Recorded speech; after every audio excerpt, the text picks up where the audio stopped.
In early March of 2023, I had the privilege to attend a photography workshop in the Faroe Islands, hosted by, who I believe is one of the best photographers on the planet, Mr. Mads Peter Iversen of Denmark. This archipelago, straight out of Norse mythology, is known for its massive cliffs, seascapes, waterfalls, floating lakes, and undeniable beauty. What we experienced this week, however, was much more. With an average temperature of 0 degrees Celsius, 32 degrees Fahrenheit, coupled with frequent snowstorms and extreme winds, the search for epic was difficult and dangerous. These are the chronicles of my adventures in the Faroe Islands.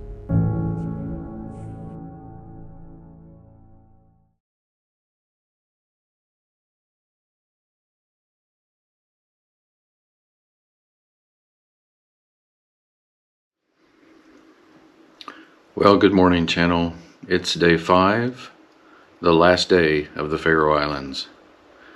Anyway, today we're going to some mountainside where you can view a fjord that is an S-shaped fjord, and it's really cool looking. We're going to check that out and then drive around and do some other things. Not sure exactly what they're called. I'd let you know, but I don't know. So let's see what the day has in store. Thank you for joining me on this last day of the Faroe Islands.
Channel, we've made it to the top of this very windy, was a minute ago very snowy peak, and we came from way down there. You see that van parked way down there? Just zigzagged our way up here, but man, what a view. We're here today to photograph this beautiful zigzag fjord.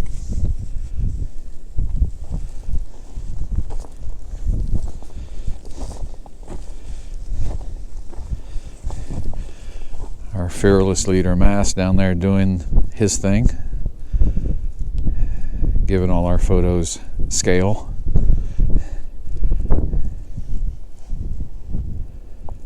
It's just beautiful up here. Wish you were here.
Say we're not working for our shots.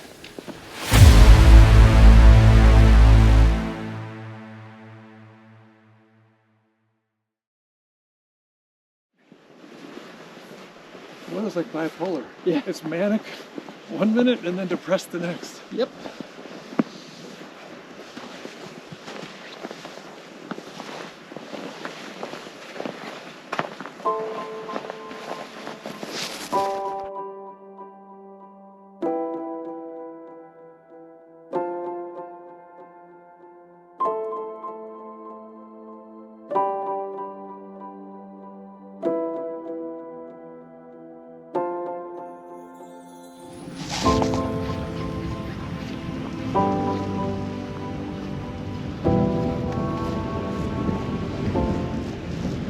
So this church was actually originally the church over in Tjørnvik, and then they moved it.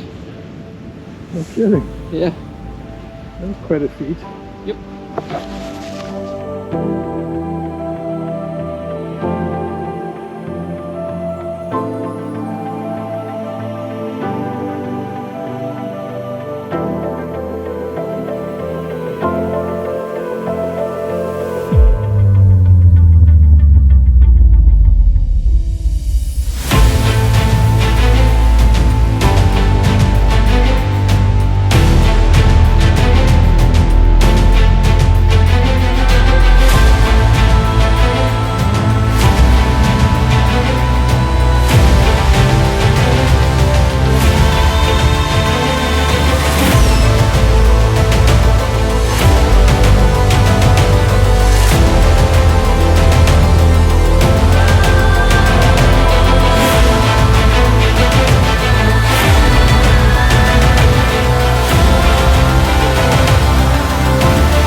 Well, back home now, and I want to thank you if you've made it this far through the 5-video series of my trip to the Faroe Islands.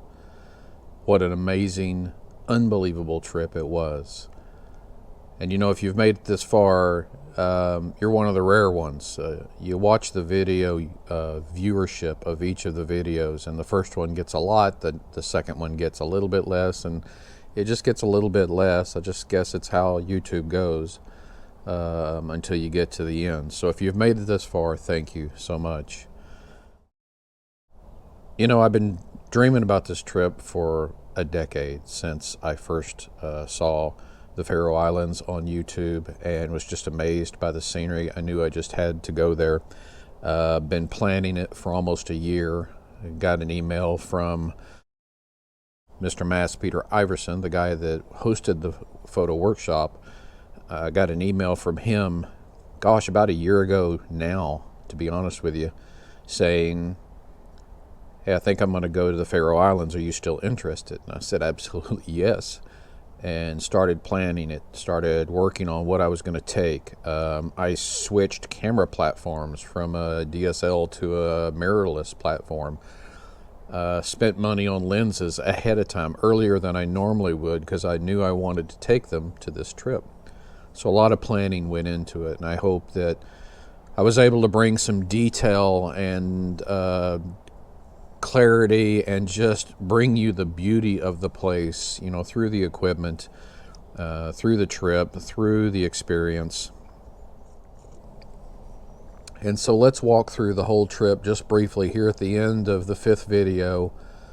Just as a thank you and a reminder, if you haven't seen the other videos and you just happen to fall on this last one, go back and watch the other ones. Every single day there was something amazing. The very first day I arrived, you know, I got there early in the day, you know, flew there sort of overnight. So we had some time that first arrival day.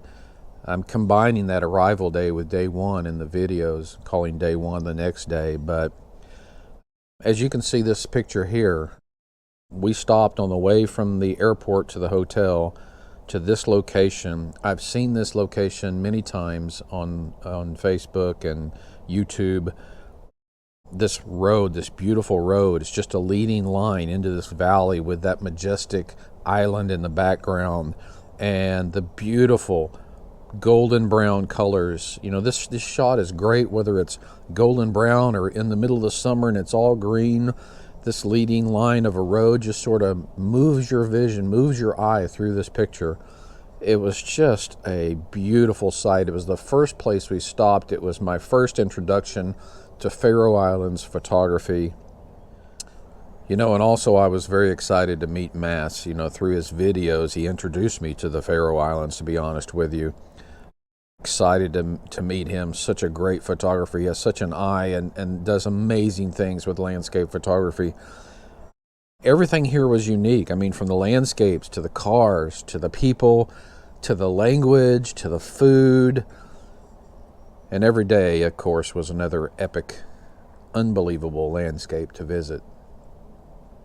So yeah, this was a beautiful little scene, this brown field leading line road. So then we woke up on day one and realized that overnight we got some snow, some pretty good snow. But it was decent weather. It was just covered in snow. And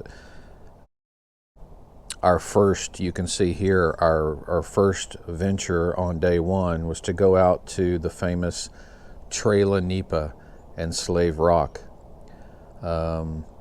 This is where I was introduced, by the way, to my hidden fear of heights. I mean, I kind of knew I had a little bit, but this solidified it for me.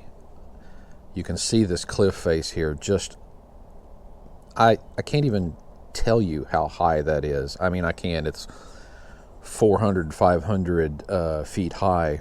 And when you're looking straight down to the ocean, it's almost like the island was sheared off and straight into the ocean. Just an amazing sight. You know, your eyes pick up so much. You can see so much in your peripheral that a camera just can't pick up. The activity, the movement, the wind, the sound. It was just an amazing place. And then we moved to this shot. Oh, I've seen this 100 times on YouTube. The amazing, incredible, unbelievable floating lake of Trailhead. It's a freshwater lake, the largest one in the Faroes, and it sits high above the ocean, just thanks to the geological formation of this.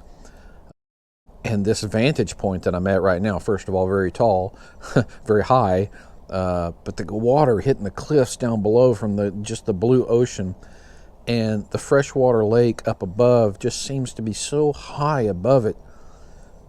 If you go back and watch the video, and I don't know if he's in this picture or not, but our guide Mass stood on that center column of cliff right there, tiny little person, just to give you some sort of scale about this picture. What an amazing, beautiful sight this was. I could have spent a lot more time here. You know, the hike was a little bit difficult for me. I was surprised by that. I shouldn't have been.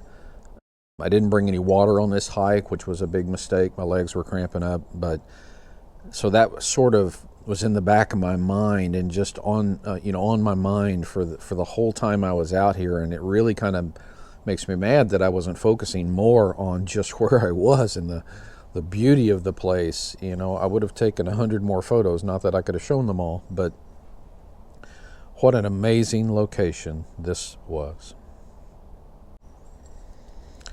And in this shot, you can see the lake that we just saw is on the right of this shot, out of frame. But it's coming through the right-hand side of the frame and dumping out into this waterfall down in the lower right corner of this shot. And it's where it spills into the ocean. And these cliffs just going back into infinity. It was a majestic, beautiful sight. We were sitting on rocks, just, you know, some of us eating our lunch, some of us just taking it in. And to get down to this area, you know, crawling over slippery snow-covered rocks was not fun, but doable. It just, everything was amazing. To get there, to sit there, to see this was incredible.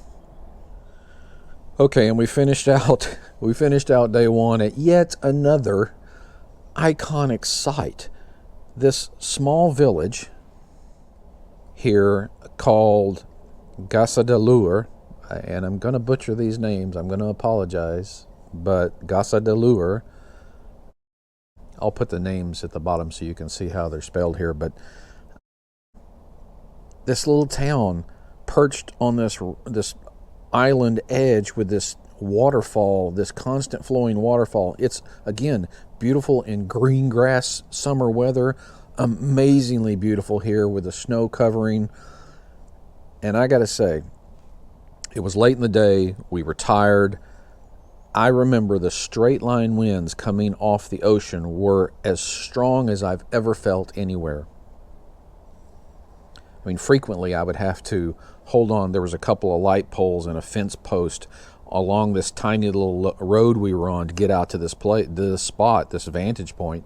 I remember many times having to hold on to one of those poles with one hand while I'm shooting with the other, just because I was going to be blown off my feet. It was such strong winds coming in off the ocean to the left of the frame here.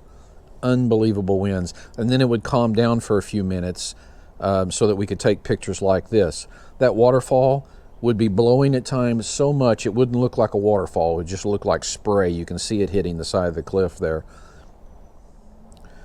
The weather was constantly vying for our attention, taking away a little bit from the scene. We were so focused on not getting blown off our feet or waiting out the next snowstorm. It's good and bad. The snow is beautiful. It adds contrast. It made everything super beautiful. It was hard to walk through. It was slippery, which means there were places we couldn't go.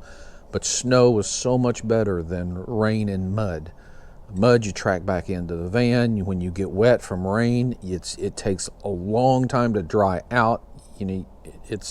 Rain would have been much more difficult. So yeah, the snow had its challenges, but I'm super glad that the snow pellets were just bouncing off me and hitting the ground rather than rain soaking me. All right, in this shot, day 2 brought us to this amazing overlook on the island of Hvithamar, high above this town.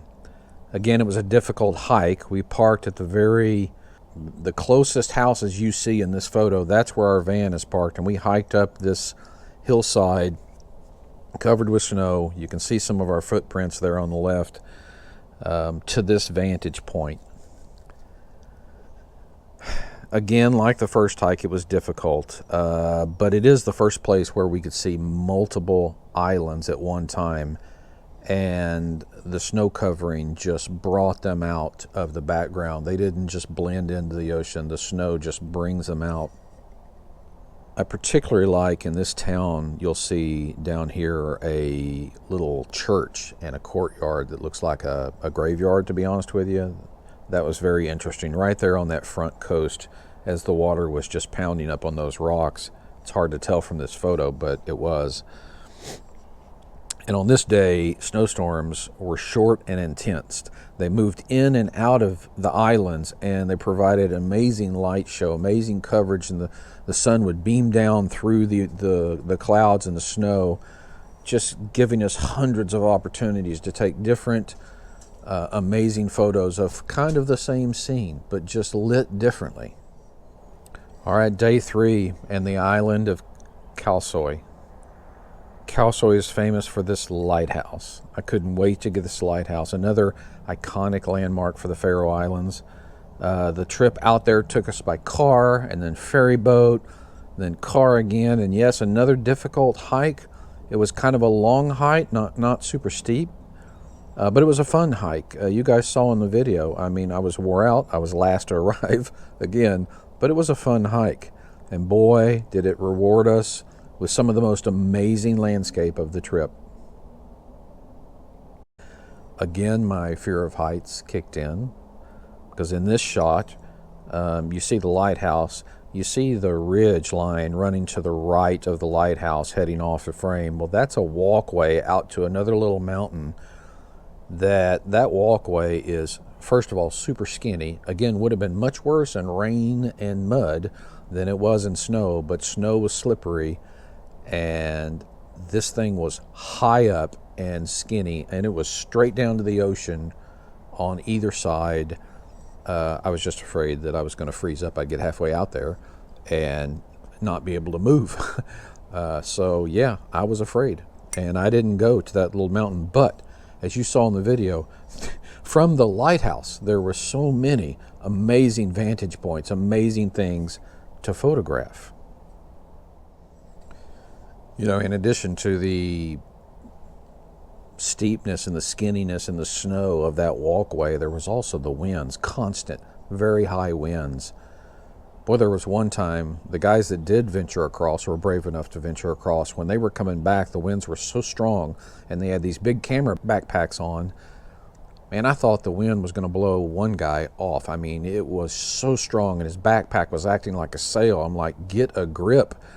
He made it across, thankfully, thank God. But I was afraid for him, and I was firmly planted where I was.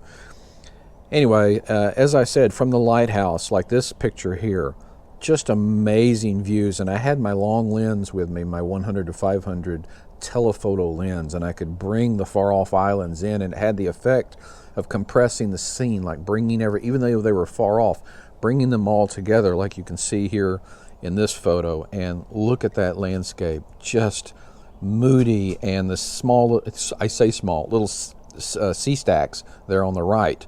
They're not small, they are building sized, but the islands are much, much bigger, and it's just unbelievable scene, as you can see here in this picture. And this may be the most dramatic, iconic shot I took of the whole trip. Again, my 100 to 500 lens zoomed all the way into 500, looking from the lighthouse through the snowstorm at this scene. There's those sea stacks again, compressed photo, moody snowstorm. I turned it black and white. It's the perfect example of a black and white photo. I mean, it was a great subject for that. And the waves were hitting, you saw in the video, they were hitting there at the bottom of that first island, and it looked like it was in slow motion. That's because it was so far off and they were so big. I mean, they literally splashed up and took time to come back down because they were so big. But I was watching it from a distance. It gave the effect of slow motion. You can see in the video, go back and look at that. It was incredible. Okay, this photo, looking the other direction from the lighthouse, still at the lighthouse. I cannot begin to tell you how massive this cliff was. You can't see it, but I think there's a person on that cliff edge. There was a little path to walk up that cliff edge about halfway to where that first horizontal dark rock level is. There's a headstone up there, reads James Bond, because if you saw the last Bond movie where he died, it was filmed on this island. That last scene was filmed on this island of Kalsoy. And the headstone had a great saying on it. It said, "The proper function of man is to live, not to exist." What a great saying for where I was and what I was doing. So appropriate. I seriously felt alive. Look at the winds blowing the snow in this picture. I mean, it was sideways. The wind was so intense. And again, in this photo, from the final photo from the lighthouse, this gives you an idea of what that lens could do for me. That very close-up, dramatic photo that I showed you a minute ago is that tiny little piece on the right-hand side of this island. That's the whole island when I scaled back and took it with another lens, a wide-angle lens. Just amazing views. Now in this photo, day 4. The location I was looking forward to going to the most. The one that I saw first when I first saw the Faroe Islands and said, I have got to go there. Dranganir is what they call this. It translates into something dragon, I'm not sure. But it's that giant seascape right there with a hole in the center of it. Usually it's got, you'll see videos of the chaotic ocean just crashing into this thing. Just beautiful. it was, you know, it doesn't look chaotic here because we're so far off.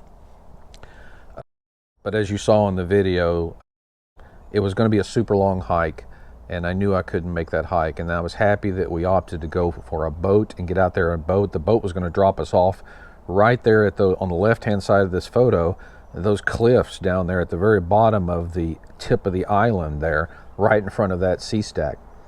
But when we got there, the waves were just crashing into those rocks. There's no way we could have got that little boat up next to those rocks so that we could climb out.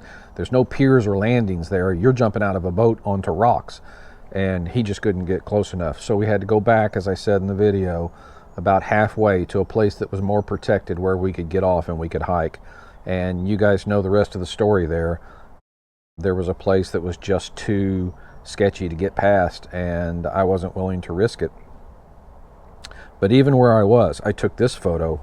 There was some amazing photography had from the safe little perch that I was on. There was beauty all around us this day. If I do a 180 from the previous picture, that's what was behind us. You can see our path in the snow, you know, where we've come from. We came from over that hill.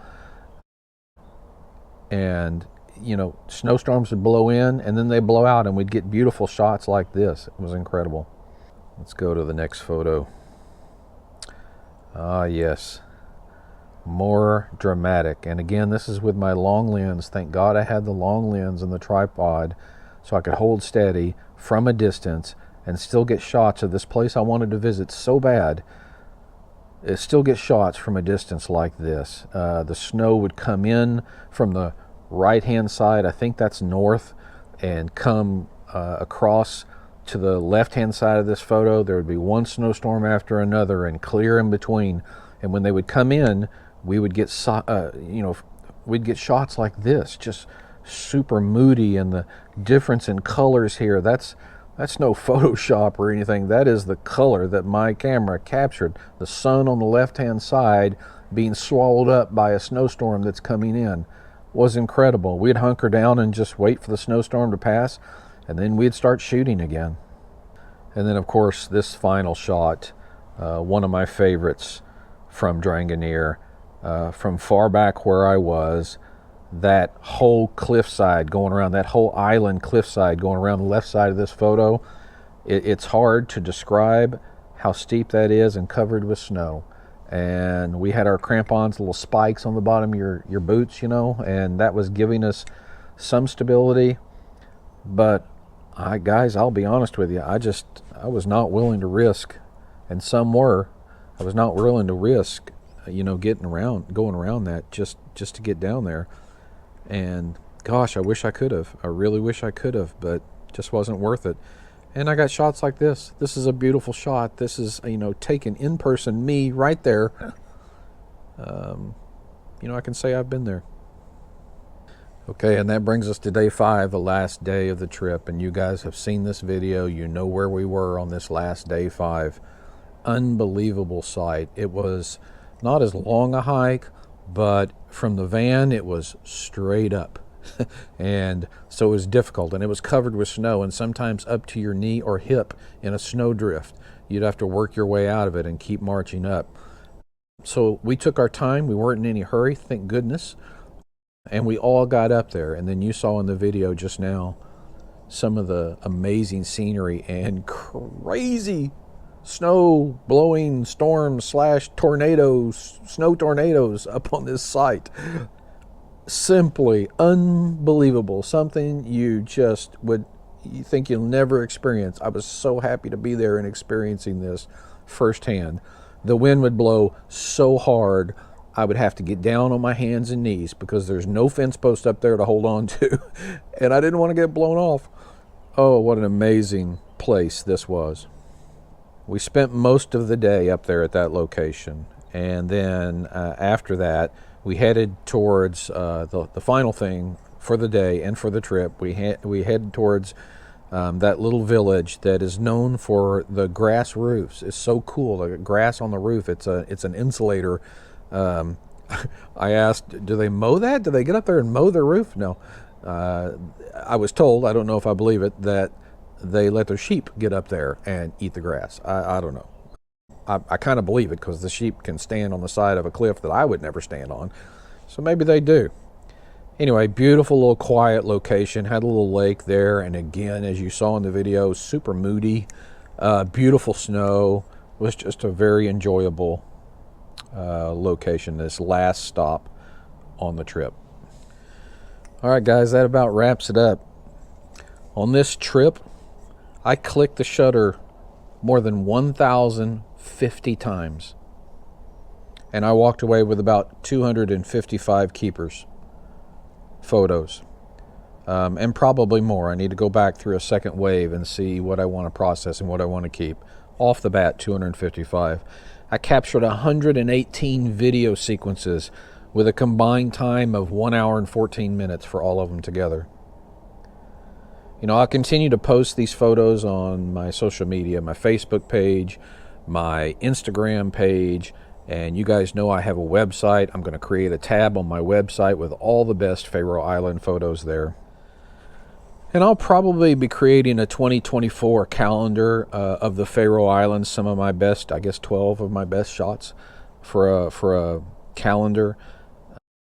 I'm looking at creating a coffee table book eventually of not just the Faroes, but decades of photography for me. You know, grab some of my best shots, Antarctica, Colorado, Faroe Islands, nature, wildlife, and put them in a large coffee table book. That's further down the road, but I'm looking at doing that as well. So again, I want to thank you for watching all five of these videos. If you've got this far, you most likely have gone through all 5. Maybe you just landed on this. I encourage you to go back and look at the others. Just amazing places. Revisit all of those YouTube videos as often as you want. But thank you guys for following my art, supporting me and my art, and let's see what's next.